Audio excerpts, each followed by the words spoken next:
तो very good evening to all. I hope सबने join कर लिया है ना। सबको स्क्रीन विजिबल है क्या? एक बार कंफर्म कर दो, मेरी वॉइस आ रही है सबको?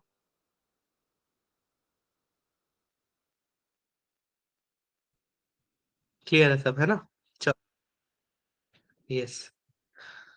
तो आज ये लास्ट क्लास है इस वाले चैप्टर का, मोल कॉन्सेप्ट का। नेक्स्ट से हम लोग अपना स्ट्रक्चर ऑफ एटम स्टार्ट करेंगे, या जो भी कोर्स में होगा, क्रैश कोर्स के प्लान में उसको स्टार्ट करेंगे।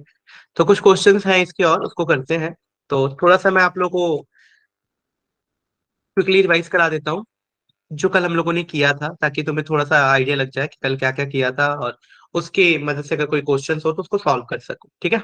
देखो, तो सबसे पहली जो चीज है हमारे पास वो है इंपेरिकल फार्मूला। तो हम सबने पढ़ा था इंपेरिकल फार्मूला क्या होता है, कि वो that contain the simplest ratio, यानी formula of the compound that contain the atoms in the simplest ratio, उसी को हमने इंपेरिकल फार्मूला बोला था। मॉलिक्यूलर फार्मूला किसको बोला था? कि the formula of a compound that indicate the actual number of atom. तो जो एक्चुअल नंबर ऑफ एटम को इंडिकेट करता है उसको तो बोला मॉलिक्यूलर फार्मूला। और ऐसा formula of compound that contain atom in a simplest ratio उसको हमने बोला एम्पेरिकल फार्मूला। और इन दोनों का हम लोगों ने एक रिलेशन में निकाला निकाला था, कि that is molecular formula is nothing but N into empirical formula. Where how will you calculate N? N को हम कैलकुलेट कर रहे थे मॉलिक्यूलर फार्मूला का मास अपॉन एम्पेरिकल फार्मूले का मास। तो एक तो ये चीज पढ़ी थी। दूसरा हमने पढ़ा था the one which is present in a lesser amount is known as limiting reagent. जो कम अमाउंट में होता है उसको हम लोग लिमिटिंग रीजन बोलते हैं, और समझा भी था इसको हम लोगों ने, है ना। और जो ज्यादा अमाउंट में होता था उसको एक्सेस रीजन बोला था। फिर हम लोगों ने थोड़े से कंसंट्रेशन के टर्म्स पढ़े थे, इस पे क्वेश्चंस भी काफी किए थे, और आज भी काफी क्वेश्चंस होंगे जिसमें इन सब फॉर्मुलेस की नीड होगी हम लोगों को। तो कंसंट्रेशन डिफाइनिंग टर्म्स में पहला आता है हम लोगों के लिए मास परसेंटेज। तो ये मास परसेंटेज वाली चीज क्या है? बेसिकली मास परसेंटेज का मतलब हो जाता है परसेंटेज वेट बाई वेट। तो जब भी मास परसेंटेज बोले कोई, इसका मतलब क्या होगा बेटा, कि total mass of the solution हमेशा 100 होने वाला है। और इसने किसी ने बोला कि 5% है, तो किसी ने बोल दिया 5% है, तो इस 5% का मतलब क्या होगा, कि 5 ग्राम सॉल्यूट प्रेजेंट है इन 100 ग्राम ऑफ सोल्यूशन। अब कोई बोल देता है मास परसेंटेज को मास बाई वॉल्यूम परसेंटेज, मतलब सॉल्यूट तो ग्राम में है लेकिन जो सॉल्यूशन है वो वॉल्यूम में दे रखा है, तो इसको हम लोग बोलते हैं परसेंटेज वेट बाई वॉल्यूम, है ना। यानी mass of the solute upon में volume of the solution into 100। जहां भी ये परसेंटेज वाला वर्ड रहेगा ना, वहां हमेशा 100 ही रहेगा। ठीक है? वहां हमेशा 100 ही रहेगा, ये चीज याद रखना है। डन। अब देखिए नेक्स्ट क्या आता है हम लोगों का। हाँ, वेट वेट वेट।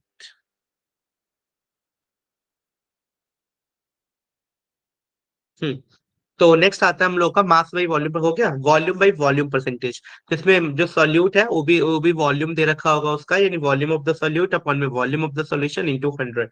तो ये हो गया हम लोग का तीनों, mass percentage, mass by volume percentage, volume by volume percentage.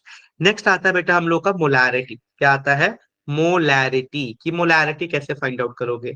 तो मोलैरिटी निकालने का फॉर्मूला होता है moles of solute divided by volume of solution in litre, है ना। कि मोल्स ऑफ सॉल्यूट कितना है उसको डिवाइड कर दो वॉल्यूम ऑफ सॉल्यूशन से। तो मोल्स ऑफ सॉल्यूट को अगर डिवाइड कर दोगे वॉल्यूम ऑफ सॉल्यूशन से, तो वहां से हमारा मोलैरिटी निकल के आ जाता है। तो जब भी कोई पूछेगा कि मोलैरिटी निकालो कैपिटल एम, तो आप कैसे निकाल सकते हो? Moles of solute divided by volume of solution in litres. फिर नेक्स्ट आता है आपका मोलैलिटी। तो मोलैलिटी स्मॉल एम से रिप्रेजेंट करते हैं, टेम्परेचर इंडिपेंडेंट क्वांटिटी है ये।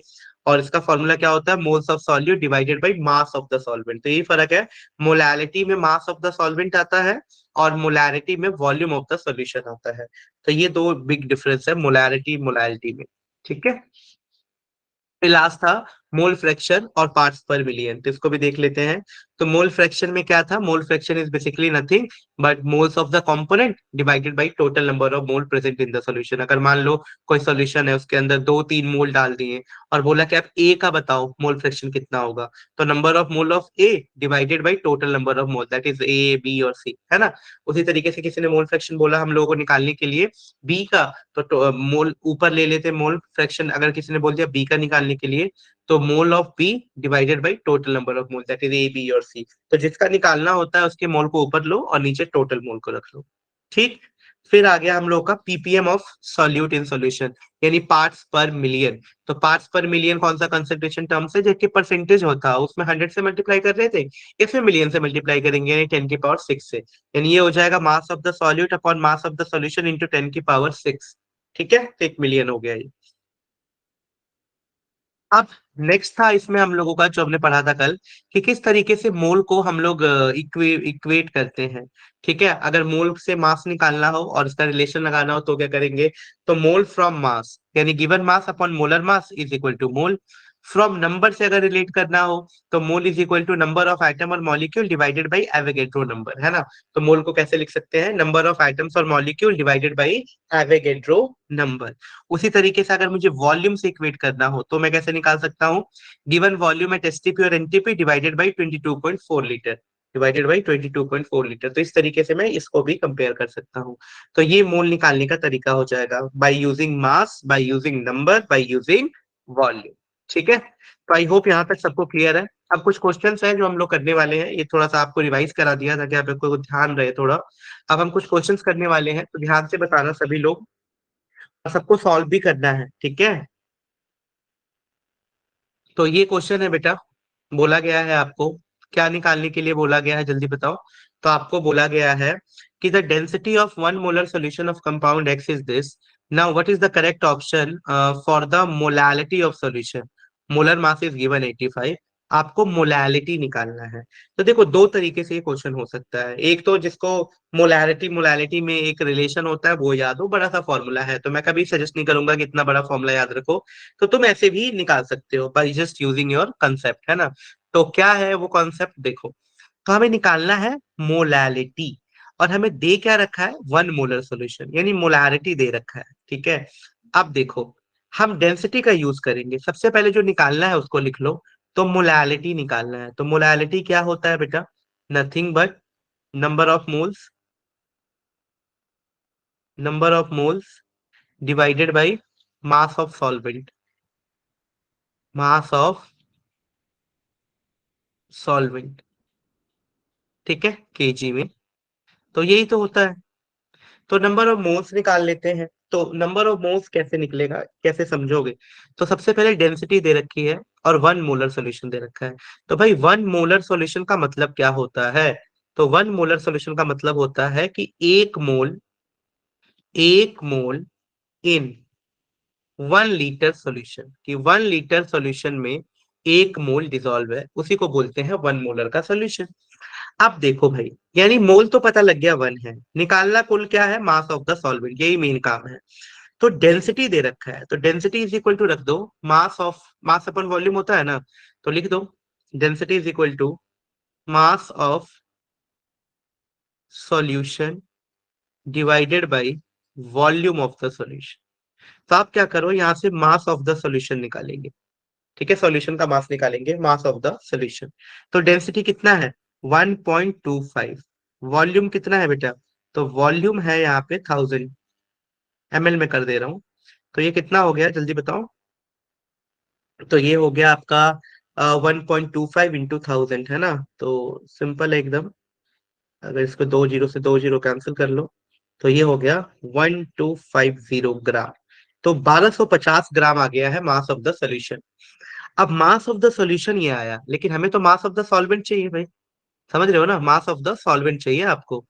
तो कैसे निकलेगा बताओ, जल्दी बताओ कैसे निकलेगा। तो हम सबको पता है कि mass of solute plus mass of solvent is equal to mass of solution. तो मुझे क्या चाहिए, मुझे चाहिए यहाँ पे मास ऑफ सॉल्वेंट। तो मास ऑफ सॉल्वेंट कैसे निकलेगा, मास ऑफ सॉल्यूशन में से माइनस कर दो मास ऑफ सॉल्यूट को, मास ऑफ सॉल्यूट को माइनस कर दो। अब देखो मास ऑफ सॉल्यूशन तो हमें पता है कितना है, तो मास ऑफ सॉल्यूशन साफ से पता भी निकाला है 1250 ग्राम। अब आता है कि मास ऑफ सॉल्यूट कितना होगा, कितना होगा भाई मास ऑफ सॉल्यूट, जल्दी बताओ। तो मास ऑफ सॉल्यूट कैसे निकाल सकते हो, मोलर मास गिवन है, तो हमें पता है ना, mole is equal to mass upon molar mass, पढ़ा है फॉर्मूला। तो मोल कितना है, 1 मोल। मोलर मास कितना है, मोलर मास कितना है भाई, मोलर मास है 85। तो निकल गया मास। तो मास कितना आ गया, मास ऑफ सॉल्यूट 85 ग्राम। तो 85 ग्राम को माइनस कर दो, हो गया काम भाई। तो 1250 में से 85 माइनस करो भाई जल्दी से। तो 1250 माइनस 85, 10 में से 5 गया 5, ये कितना हो गया 4, ठीक है। फिर लो 14 में से 8 गया 6, ये हो गया 1 1, तो 1165, ठीक है 1165।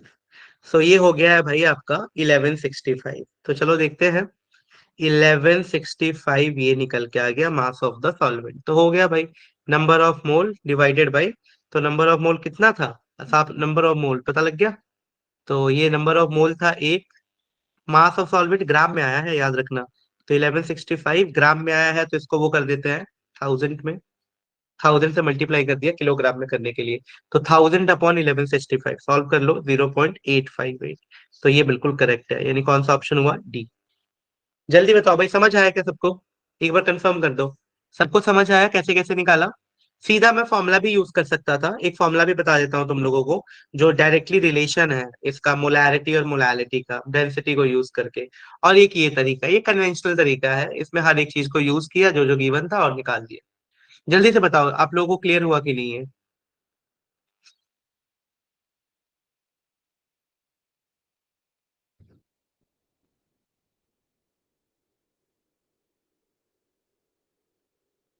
क्लियर है सबको।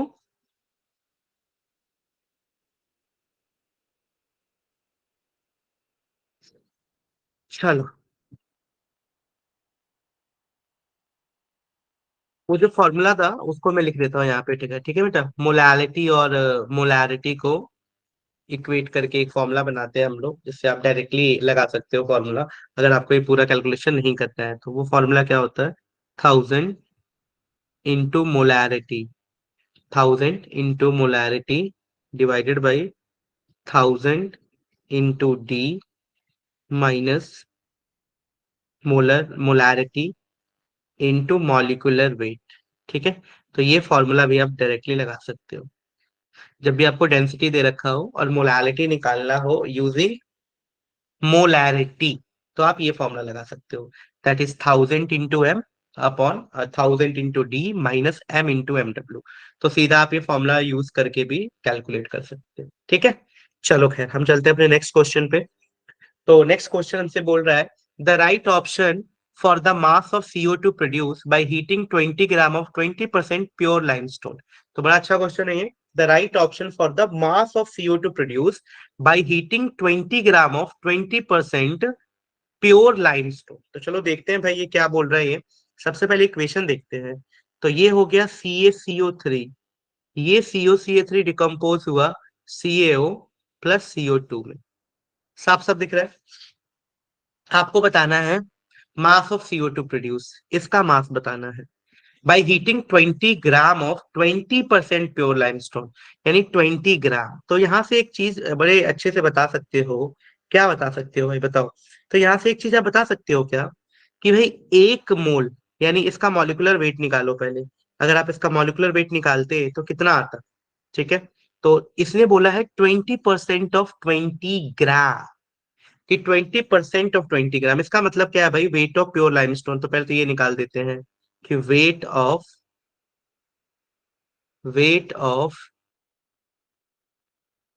प्योर लाइमस्टोन निकालें। 20% ऑफ 20 ग्राम यानी 20 ग्राम का 20% मल्टीप्लाई बाई 20 100, ठीक है। तो 20 ग्राम का 20% निकाला। तो ये जीरो से जीरो कट गया, जीरो से जीरो कट गया, टू टू सा 4, तो 4 ग्राम आ गया। तो ये हो गया भाई 4 ग्राम। अब देखो, हमें पता है कि नंबर ऑफ मोल कितना होगा इसका, ठीक है। दो तरीके हैं, या तो आप ऐसे कर लो कि भाई 1 मोल, इसका 1 मोल CO2 प्रोड्यूस कर रहा है, मतलब इसका 1 मोल कितना है, 100 ग्राम है ना, इसका 1 मोल बता सकते हो 100 ग्राम। तो 100 ग्राम, लेकिन यहाँ पे 4 ग्राम के लिए पूछा है। तो मैं निकाल रहा हूँ number of mole of CaCO3। तो मास अपन मॉलिक्यूलर मास, तो मास कितना निकला है 4, मॉलिक्यूलर मास कितना होता है इसका 100।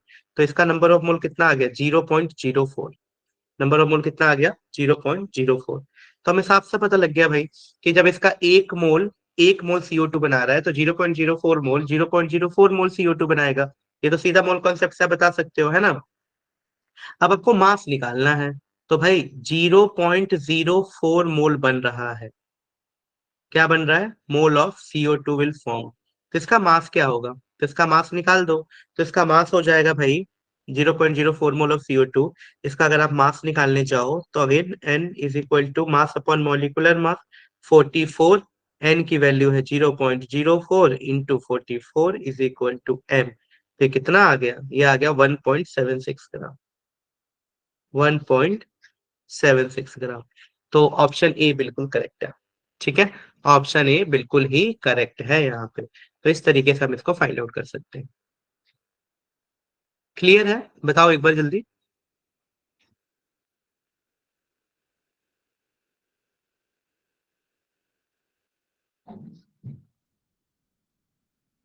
डन। चलो,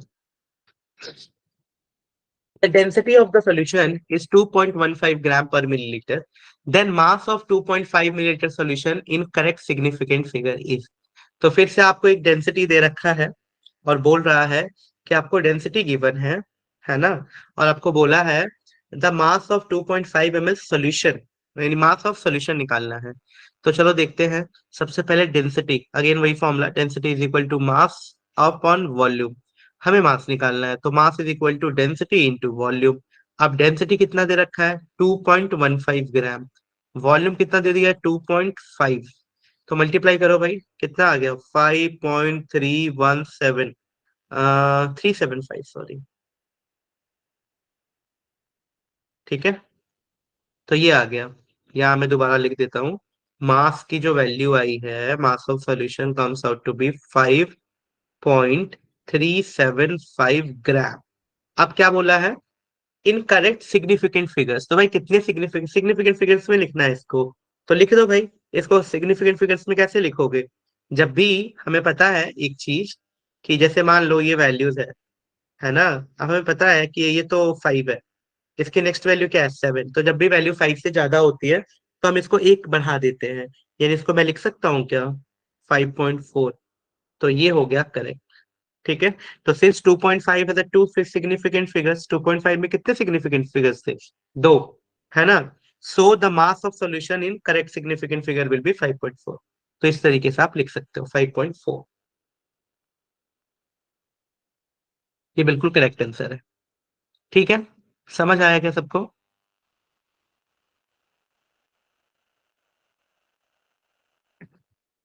चलो, तो नेक्स्ट चलते हैं क्वेश्चन पे।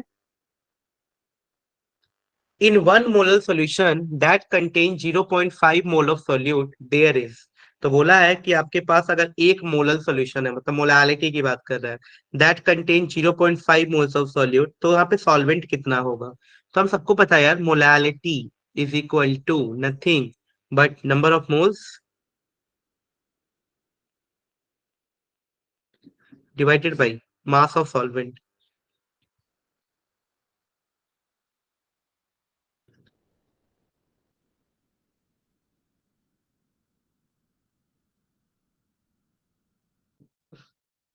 ठीक है, तो molality is nothing but number of moles divided by mass of solvent. ठीक है, तो number of moles divided by mass of solvent, ये हो गया हम लोगों का मोलालिटी निकालने का फॉर्मूला। ठीक है, अब देखो बेटा, number of moles divided by mass of the solvent, ये हो गया।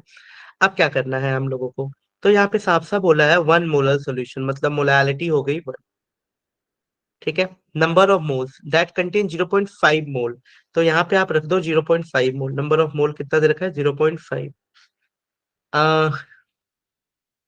सॉल्वेंट निकालना है, तो मास ऑफ सॉल्वेंट ही निकल जाएगा। निकालो। कैलविन में निकलेगा, सॉरी किलोग्राम में निकलेगा ये। तो mass of solvent in kilogram निकालते हैं पहले। तो ये हो जाएगा mass is equal to 0.5 divided by 1। ठीक है, 0.5 डिवाइडेड बाई 1 मतलब 0.5 ही आ गया। 0.5, तो 0.5 किलोग्राम है ये। 0.5 किलोग्राम है। तो अब यहाँ ऑप्शन देखो, ऑप्शन में कैसे दे रखा है? 500 ml, नो, 500 ग्राम, या दिस इज करेक्ट ना। 0.5 किलोग्राम है बेटा ये, तो इसको ग्राम में करोगे तो कितना हो जाएगा? 500 ग्राम। तो 500 ग्राम करेक्ट आंसर ये वाला। ठीक है, तो 500 ग्राम ऑफ द सॉल्वेंट इसका बिल्कुल करेक्ट आंसर आ गया।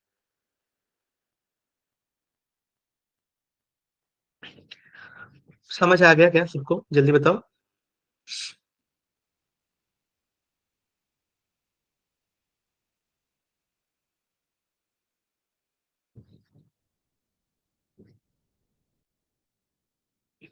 ठीक है, चलो नेक्स्ट चलते हैं। तो नेक्स्ट क्वेश्चन में बोला है आपको कि एक ऑर्गेनिक कंपाउंड है, कंटेन 78% बाय वेट कार्बन, ठीक है, and remaining percentage of hydrogen, ठीक है। तो रिमेनिंग परसेंटेज ऑफ हाइड्रोजन बोल रखा है, ये भी ठीक है। तो बोल रहा है कि ऑर्गेनिक कंपाउंड है, 78% बाई वेट तो कार्बन है, रिमेनिंग परसेंटेज हाइड्रोजन है। The right option for the empirical formula, तो इम्पेरिकल फॉर्मूला निकालना है, इसमें भी पढ़ा था इम्पेरिकल मॉलिक्यूलर फॉर्मूला है ना, तो वही निकालना है। तो सबसे पहले हम देखते हैं क्या क्या एलिमेंट्स हैं। तो हमारे पास एलिमेंट्स है कार्बन और हाइड्रोजन। कार्बन का परसेंटेज कितना है, 78।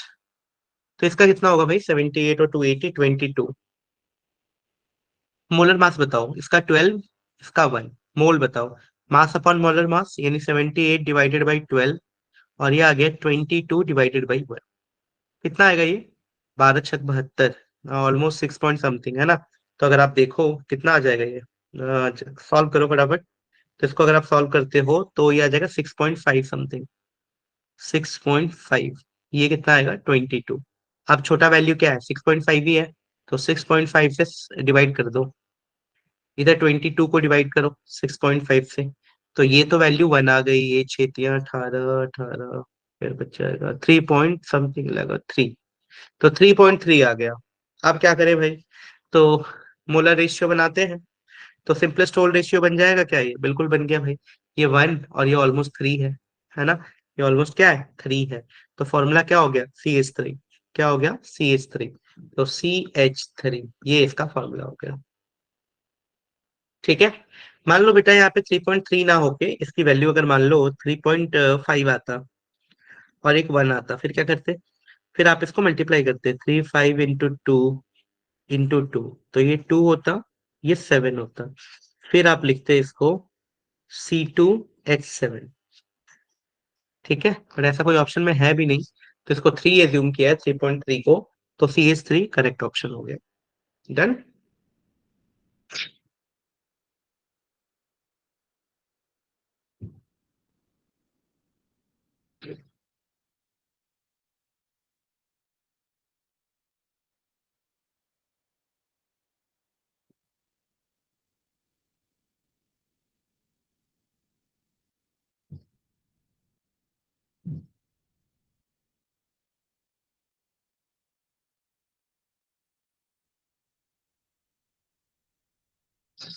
चलो नेक्स्ट आते हैं, which one of the following has the maximum number of atoms. तो आपको आइडेंटिफाई करना है इसमें से कि which one of the following, इसमें से कौन सा है, which one of the following has the maximum number of atoms, जिसके पास मैक्सिमम नंबर ऑफ एटम्स होंगे।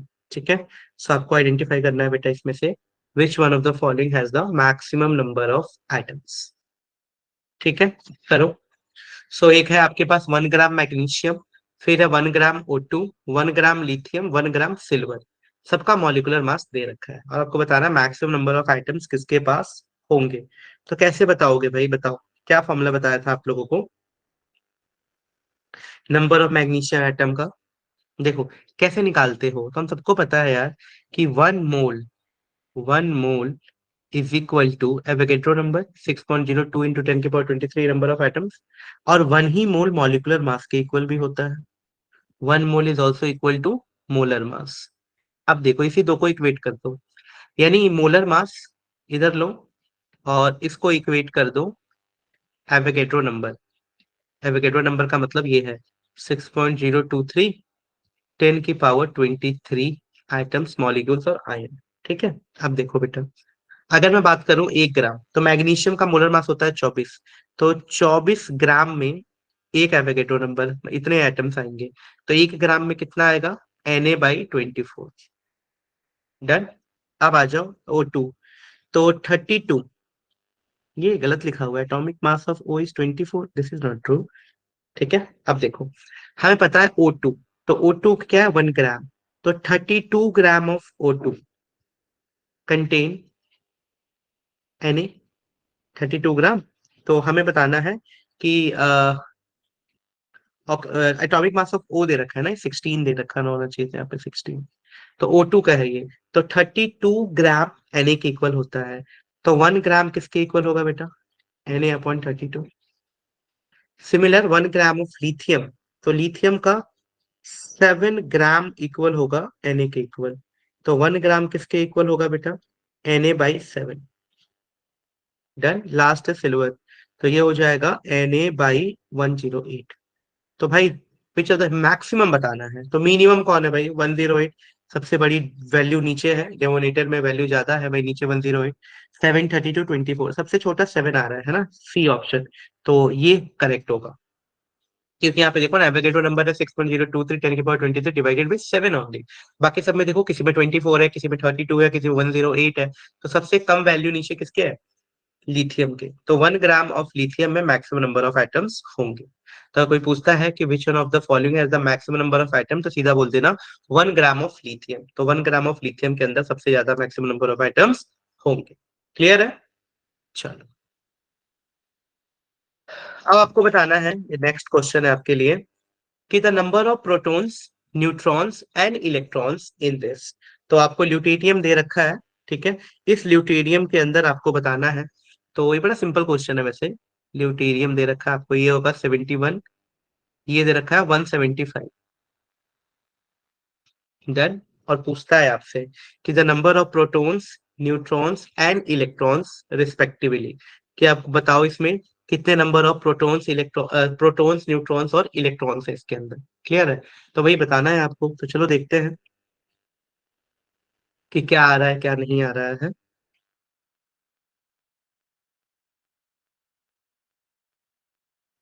ठीक है? देखो,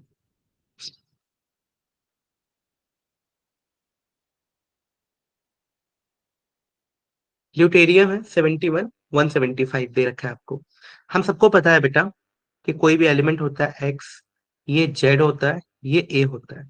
तो इसको बोलते हैं number of protons, atomic number जो होता है, नंबर ऑफ प्रोटॉन्स। यानी यहाँ पे नंबर ऑफ प्रोटॉन्स कितने हैं, तो नंबर ऑफ प्रोटॉन्स साफ साफ दिख रहे हैं।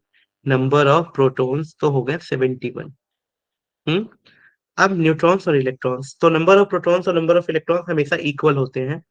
कौन से केस में बेटा, number of protons, number of electrons, जब भी न्यूट्रल एटम हो। तो ये तो न्यूट्रल एटम, ये कोई चार्ज वगैरह है नहीं। तो नंबर ऑफ प्रोटॉन्स के इक्वल हो जाएगा नंबर ऑफ इलेक्ट्रॉन्स। यानी नंबर ऑफ इलेक्ट्रॉन्स भी कितने होंगे, इतने ही होंगे, 71। तो नंबर ऑफ इलेक्ट्रॉन भी 71 हो गए, नंबर ऑफ प्रोटॉन्स भी 71 हो गए। तो ये दोनों चीजें हो गई बराबर, नंबर ऑफ इलेक्ट्रॉन्स और नंबर ऑफ प्रोटॉन्स। ठीक है। अब देखो, क्लियर है ना ये चीज, कि नंबर ऑफ प्रोटॉन 71 हो गया, नंबर ऑफ इलेक्ट्रॉन्स भी 71 हो गया। अब न्यूट्रॉन्स बताना है, तो ये पता है एटॉमिक मास जो होता है वो number of proton plus number of neutron के इक्वल होता है। तो अगर मुझे न्यूट्रॉन निकालना है, तो कुछ मत करो, एटॉमिक मास में से प्रोटॉन को माइनस कर दो। तो एटॉमिक मास कितना है इधर, एटॉमिक मास है 175, एटॉमिक नंबर कितना है 71, तो हो गया भाई, कितना आ गया, 104। तो ये आ जाएगा 104। तो आंसर क्या हो गया, 71, 104, 71। तो डी ऑप्शन बिल्कुल करेक्ट है। ठीक है, तो डी ऑप्शन जो है वो बिल्कुल करेक्ट है, that is the number of protons, neutron and electrons in respectively are 104। ठीक है। चलो, now, the number of moles of hydrogen molecules required to produce 20 mole of ammonia through the Haber process. ठीक है, तो ये भी अच्छा क्वेश्चन है कि the number of moles of hydrogen molecule, कितने number of moles of hydrogen molecule required होंगे to produce 20 moles of ammonia through Haber process। ठीक है, Haber process के थ्रू। सबसे पहले Haber process क्या होता है, N2 प्लस 3H2, और यहाँ बनता है हम लोगों का 2NH3। क्या बनता है, 2NH3। तो ये बन गया है N2 plus 3H2 is equal to 2NH3। Done. अब देखो बेटा, कह रहा है the number of moles of hydrogen molecule required to produce 20 mole of ammonia. 20 mole of ammonia की बताओ भाई, 20 मोल अमोनिया बनाना है तो कितने मोल हाइड्रोजन चाहिए। ठीक। चलो, तो सबसे पहले तो ऐसे देख लेते हैं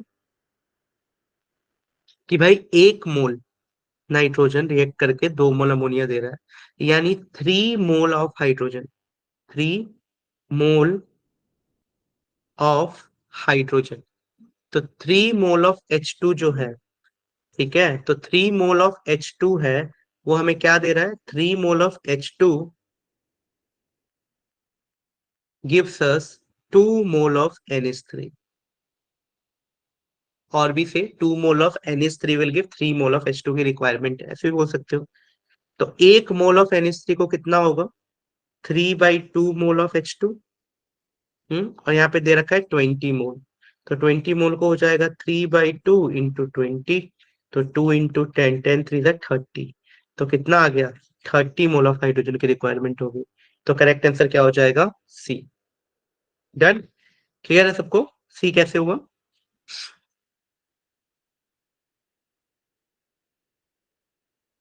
क्लियर है सबको भाई, कैसे आया 30।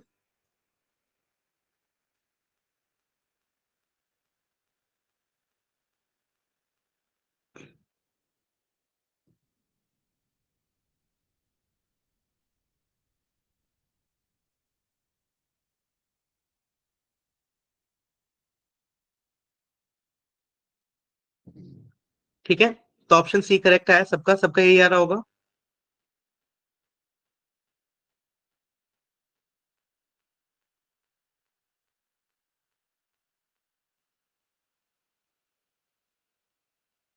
चलो, next question. In which case the number of molecules of water is maximum. कि कौन से केस में नंबर ऑफ वाटर मॉलिक्यूल का जो होगा वो मैक्सिमम होगा। ठीक है, तो चेक करते हैं फटाफट जल्दी से किस में ज्यादा होगा। सबसे पहले फर्स्ट ऑप्शन को देखते हैं। तो बोला है 18 ml ऑफ वाटर। तो देखो भाई, हमें पता है कि डेंसिटी ऑफ वाटर कितना होता है, 1 ग्राम पर मोल, है ना, ये पता ही है हम लोगों को कि डेंसिटी जो होता है वाटर का वो होता है 1 ग्राम पर ml वॉल्यूम, है ना। तो मास ऑफ वाटर कितना होगा, इससे ये बताओ पहले। मास ऑफ वाटर, तो अगर मास ऑफ वाटर निकालोगे तो density is equal to mass upon volume. तो mass is equal to density into volume, है ना। तो ये हो गया वॉल्यूम इंटू डेंसिटी। तो वॉल्यूम कितना है बताओ। तो वॉल्यूम दे रखा है 18 ml, 18 ले लो। और डेंसिटी कितना दे रखा है भाई, 1, तो ये हो गया 18 ग्राम। तो इसमें कितना आ गया है, 18 ग्राम। अब बताओ मुझे number of molecules of H2 इन 18 ग्राम, 18 ग्राम में कितने होंगे। तो हम लोग को पता है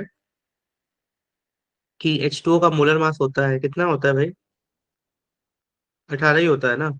तो 18 ग्राम मोलर मास में कितने होते हैं, एक एपिकेट्रो यानी Na। तो इसमें कितने होंगे, Na होंगे, है ना। तो 1 × Na। So in which case the number of molecule of water is maximum, तो इसमें तो Na होंगे। तो पहले का तो Na हो गया, मतलब 6.023 इनको 10 की पावर 23। अब बी वाला ऑप्शन देखते हैं, 0.18 ग्राम ऑफ वाटर। तो भाई 0.18 ग्राम में, अब 18 ग्राम में हमें पता है Na होते हैं। तो 1 ग्राम में कितने होंगे, तो 1 ग्राम में होंगे Na/18। तो ये बोल रहा है 0.18 ग्राम में, तो मल्टीप्लाई कर दो भाई, 0.18 ग्राम। तो यही हो गया, है ना। तो 0.18 gram divided by 18 into Na। तो सॉल्व करने पे कितना आएगा, ये हो जाएगा Na। 18 से 18 कट जाएगा ना, दो नीचे आ जाएगा 100। तो 0.01 इंटू Na। तो भाई ये तो इतना आ गया, कम हो गया। अब सी भी देख लो, सी ऑप्शन भी यही देख लेते हैं। 0.00024 litre of water vapour eight 1 atm and 273 kelvin. तो ये एसटीपी की बात कर रहा है। तो एसटीपी पे हमें पता है नंबर ऑफ मॉलिक्यूल्स निकालने का तरीका। कैसे निकालते थे number of molecules of water भाई, पढ़ा था हम लोगों ने, जब वॉल्यूम दे रखा हो तो कैसे निकालते हैं। तो ये दे रखा है volume divided by 22.4 litre into Avogadro number Na। ठीक है, तो कितना आ जाएगा, वॉल्यूम दे रखा है 0.00224 डिवाइडेड बाई 22.4 इंटू Na। तो ये वैल्यूज भी काफी छोटी आ रही है, मतलब 0.0001 इंटू Na। तो काफी छोटी वैल्यूज है। अब डी वाला और देख लो, 10 की पावर 3 मोल ऑफ वाटर। तो ये तो सीधा मल्टीप्लाई कर दो भाई, मोल है 10 की पावर 3 इंटू Na। तो ये आ गया। तो सबसे ज्यादा वैल्यूज किस में आ रही है देखो, ए में ही आ रही है, एन ए। बी में तो आ गई थी, कहाँ गया बी? बी में, हाँ बी में आया था 0.0.1 एन ए। सी में इतना आ गया, डी में ये इतना आ गया। तो कौन सी में ज्यादा आ रहा है? फर्स्ट ऑप्शन में। तो फर्स्ट ऑप्शन बिल्कुल करेक्ट है, एन ए, यानी maximum number in which case the number of molecule of water is maximum, that is option A. ठीक है, यानी किसमें हो जाएगा ये?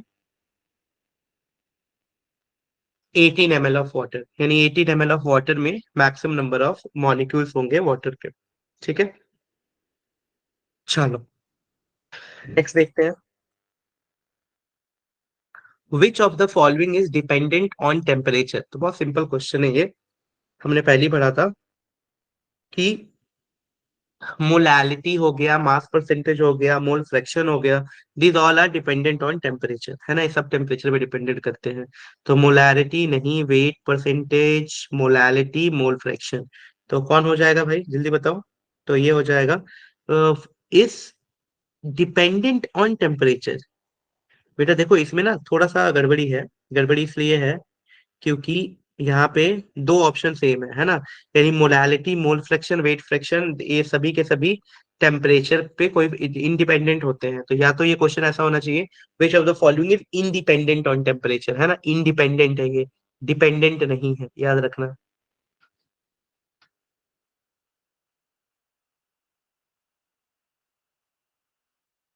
है ना, इंडिपेंडेंट में आ जाएगा मोलैलिटी, क्योंकि मोल फ्रैक्शन हो गया, वेट हो गया, मोलैलिटी हो गया, ये तीनों के तीनों टेम्परेचर पे डिपेंड ऑन टेम्परेचर पूछा। अच्छा, तो ये तो इंडिपेंडेंट होते हैं। तो सही है, कोई गड़बड़ नहीं है, है ना। हाँ, ये तीनों इंडिपेंडेंट होते हैं, बिल्कुल सही है, क्वेश्चन में कोई गड़बड़ी नहीं है। ये जो मोल फ्रैक्शन हो गया, वेट परसेंटेज हो गया, मोलालिटी हो गया, ये सभी के सभी इंडिपेंडेंट होते हैं। तो यहाँ इन्होंने पूछा है डिपेंडेंट, तो डिपेंड कौन करेगा? मोलैरिटी। तो सिर्फ मोलैरिटी है जो डिपेंड करता है, बाकी मोलैरिटी के अलावा कोई भी नहीं, है ना। यानी only molarity depend on the temperature, rest कोई भी डिपेंड नहीं करेगा। क्लियर है ये चीज?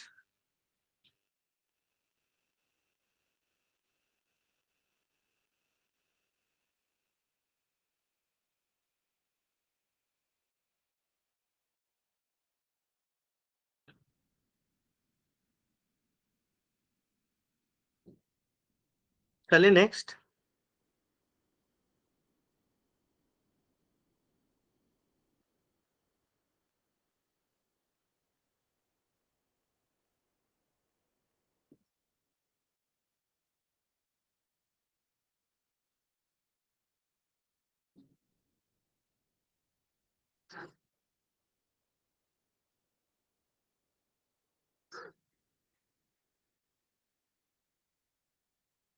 नेक्स्ट देखो, क्वेश्चन है, suppose the element x and y combine to form two compound xy2 and x3y2 when 0.1 mole of xy2 weight 10 gram and 0.05 mole of x3y3 weight 9 gram, what is the atomic weight of x and y? तो आपको बताना है atomic weight क्या होगा x और y का।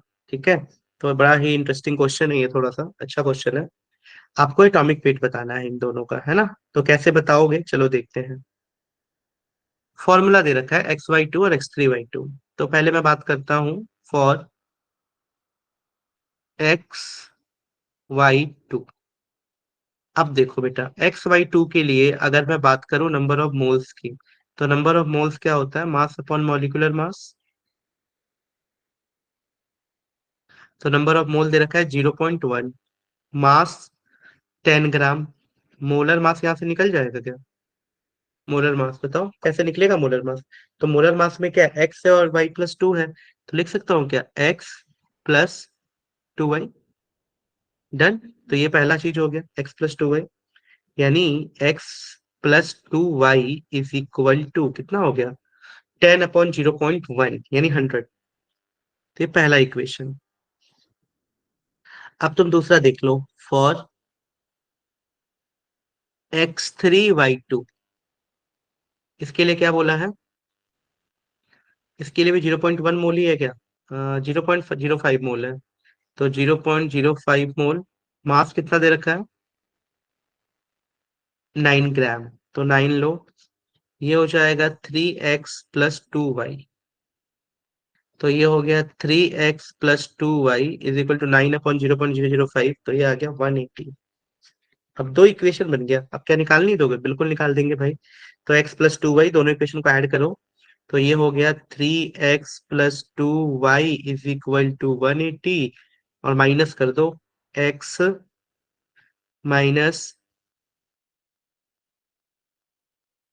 2y is equal to 100। Minus किया है इसमें से, ठीक है।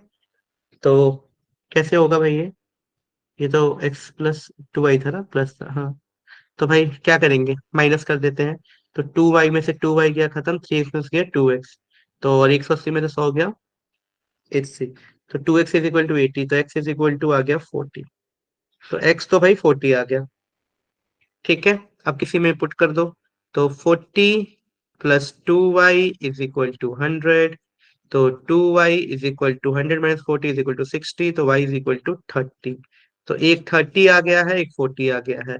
तो x 40 और ये 30 आ रहा है, यानी आंसर क्या हो जाएगा भाई? 40 30 ए, ठीक है। तो 40 30 करेक्ट आंसर हो गया कि भाई x का जो एटॉमिक वेट होगा वो 40 होगा, और जो y का एटॉमिक वेट होगा वो 30 होने वाला है। तो इस तरीके से आप निकाल सकते हो x और y दोनों का वेट। क्लियर है? चलो नेक्स्ट क्वेश्चन पे चलते हैं। नेक्स्ट क्वेश्चन कहता है, if Avogadro number Na is change from this to this mole, है ना, से इसमें बदल दो, this would change the mass of 1 mole of carbon, the ratio of chemical species to each other in a valence equation, the ratio of element to each other in a compound, the definition of mass in units of gram। ठीक है। तो ये क्या change कर देगा? तो ये change करेगा मास ऑफ 1 मोल ऑफ कार्बन, क्योंकि भाई 1 मोल ऑफ कार्बन का मास क्या है, हमने बढ़ा है 1 मोल। तो 1 मोल में हम बोलते हैं कि भाई 12 ग्राम कार्बन में 6.023 इंटू 10⁻23, यानी इतने एटम्स होते हैं, इतने एटम्स के मास को 12 ग्राम बोलते हैं। तो अगर अब इसको मैं चेंज कर दूं, ठीक है, हाँ मैं बोल रहा हूँ मुझे इतने का बताओ, तो एक एटम का मास कितना हुआ बताओ, एक एटम का मास। तो एक एटम का मास हो जाएगा 12 डिवाइडेड बाई 6.023 इंटू 10⁻23। अब मुझे इतने का बताना है, तो 6.022 इंटू 10⁻20। तो भाई ये तो वैल्यूज कम हो गई, तो ये आ गया 12 इंटू 10⁻³ तो it will change the mass of 1 mole of carbon, यानी 1 मोल ऑफ कार्बन का मास को ये चेंज कर देगा। तो ऑप्शन ये बिल्कुल करेक्ट है। The number of water molecule is maximum, तो ये मैंने अभी अभी किया है, एज इट इज क्वेश्चन है। तो इसको तुम लोग ट्राई करना एक बार, ठीक है, ये तुम खुद कर सकते हो, ठीक है। अभी नहीं किया था, कैसे निकाल रहे थे 1.8 ग्राम ऑफ वाटर 18 ग्राम, जैसे वॉल्यूम वाला निकाला था, तो वही वाला है। तो एक बार तुम लोग खुद निकालना, और जब निकालोगे तो 18 moles of water correct answer आएगा। तो निकाल के देख लेना, सेम क्वेश्चन है इसलिए मैं इसको नहीं करा रहा हूँ। What is the mole fraction of the solute in 1 molar aqua solution? आपको बताना है कि what is the mole fraction of the solute, एक मोलालिटी एक्वा सोल्यूशन में कितना मोल फ्रैक्शन होगा सोल्यूट का, ठीक है। ये क्वेश्चन है, अच्छा क्वेश्चन है ये। तो हम सबको पता है भाई कि मोल फ्रैक्शन ऑफ सोल्यूट निकालना है, तो क्या हो जाएगा, number of moles of solute upon number of mole of solute plus solvent, ठीक है। तो मोल फ्रैक्शन ऑफ 1 मोलल का मतलब ही हो गया 1 मोल है। तो ये तो हो गया 1, ये हो गया 1। अब बताओ सॉल्वेंट की क्या कहानी है? तो भाई सॉल्वेंट का हम पता है वाटर है, तो वाटर का कितना होता है नंबर ऑफ मोल? तो number of mole mass upon molar mass, तो मास और मोलर मास, तो मास कितना होगा भाई? 1000 ग्राम। मोलालिटी की बात हो रही है, डिवाइड कर दो 18 से, 55.5। बस इतने को सॉल्व करना है, करो।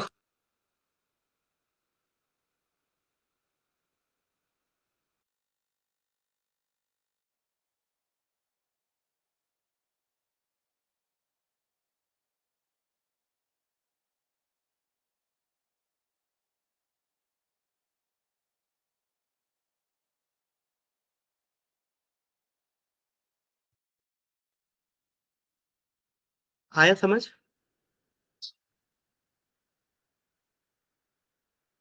1/1 + 55.5, ठीक है। तो इसको सॉल्व कर लो भाई, तो आ जाएगा आंसर। कितना आएगा? 0.0177, ऑप्शन सी। चलो बहुत अच्छा, सही बताया रोशन ने। बिल्कुल सही। तो 0.0177 करेक्ट आंसर हो जाएगा। ठीक है। नेक्स्ट देखो, A mixture of gas contain H2 and O2 gases, ठीक है। तो एक मिक्सचर ऑफ गैस है, contain H2 and O2 gases in the ratio 1/4, weight by weight ratio दे रखा है। What is the molar ratio of the two gases, आपको molar ratio निकालना है। और ये वेट बाई वेट का रेशियो दे रखा है, ठीक है। तो चलो देखते हैं, मोलर मतलब मोल का रेशियो। तो सबसे पहले मैं देखता हूँ H2 का कितना दे रखा है ratio, number of moles of H2, क्योंकि ratio of weight of gases दे रखा है ना। हाँ, पहले वो लिख लेता हूँ, वेट ऑफ गैसेस कितना दे रखा है, H2 ratio weight of O2 ये दे रखा है 1/4। ठीक है। तो नंबर ऑफ मोल्स ये वेट दे रखा है। अब क्या मैं वो नहीं निकाल सकता हूँ, बिल्कुल निकाल सकता हूँ भाई। कि अगर मैं बोलूँ मोल्स, तो मोल्स क्या होता है, देखो ध्यान से। तो moles of H2 mass upon molar mass, तो मास तो है 1, मोलर मास H2 का हो गया 2। सिमिलर वे में मोल्स ऑफ O2, मास तो दे रखा है 4, मोलर मास हो गया 32। राइट। 1 4 4 4 1/8।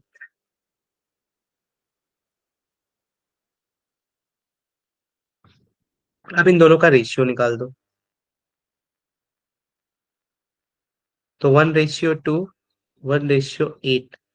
तो क्या हो गया भाई, 2 4 जा, तो 1 रेशियो, यानी 4/1। तो 4/1 आ रहा है भाई, 4/1। तो 4/1 जो है वो बिल्कुल करेक्ट आंसर है। ठीक है। तो 4/1 बिल्कुल करेक्ट आंसर है इसके लिए। तो ये हो गए भाई सारे क्वेश्चंस, हम लोगों ने काफी 2 क्लासेस में काफी अच्छे अच्छे क्वेश्चन सॉल्व कर लिए। अब तुम लोग बस एक बार इसके जितने भी क्वेश्चंस है ना, तुम लोग खुद भी बैठ के एक बार सॉल्व कर लेना। नेक्स्ट क्लास से जो भी हमारा क्लास कोर्स में जो भी सिलेबस है उसको कल से हम स्टार्ट करेंगे अपना। तो टिल तुम ये फर्स्ट चैप्टर देखो, ये जो मोल कॉन्सेप्ट वाला चैप्टर है अपना ये फर्स्ट, इसमें सबसे ज्यादा क्वेश्चंस ऐसे ही आते हैं, है ना, related to mole concept, concentration terms, limiting reagent, stoichiometric coefficient, तो सभी टाइप के क्वेश्चंस, एम्पिरिकल मॉलिक्यूलर फार्मूला। तो हमने सभी टाइप के क्वेश्चंस को ट्राई किया है यहाँ पे, ठीक है। तो तुम लोगों को भी क्या करना है, एक एक बार इसको सॉल्व करना है अच्छे से, और जितने क्वेश्चंस हो सकते हैं, बस यही काम करना है। उसके बाद से तुम्हारा ये आसानी से इस चैप्टर से नंबर ले सकते हो। बस थोड़ा सा मोल कॉन्सेप्ट को अगर और स्ट्रॉन्ग कर लेते हो तो इजिली नंबर गेन कर सकते हो, ठीक है। तो this is all.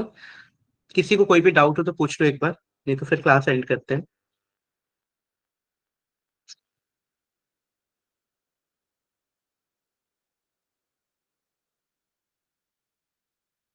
Anyone having any kind of doubt you can ask? No?